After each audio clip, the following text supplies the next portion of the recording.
Hello guys, welcome to my channel. Today we are going to see how to force a game to use a graphics card or a GPU in Windows 11. I'll show you guys how to do it. Go to search menu and type graphics settings. Click on open it. You just need to scroll down and find the game in this list that you want to add the graphics card for.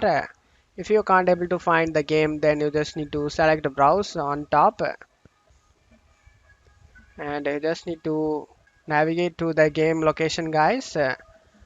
For Epic Games users, you just need to go to C drive, program files, Epic Games. Here your games will be listed over here. For Steam users, you just need to go to local disk C, program files x86 and find a Steam folder.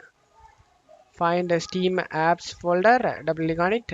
Find a common folder and here your games will be listed guys. You just need to double click on the folder of the game you want to set a graphics card.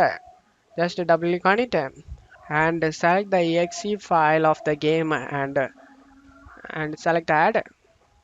And after adding the game, select options and select high performance and select save. And that's how you force the game to use your graphics card. And that's it for today's video guys. Give me a like and subscribe. Thank you.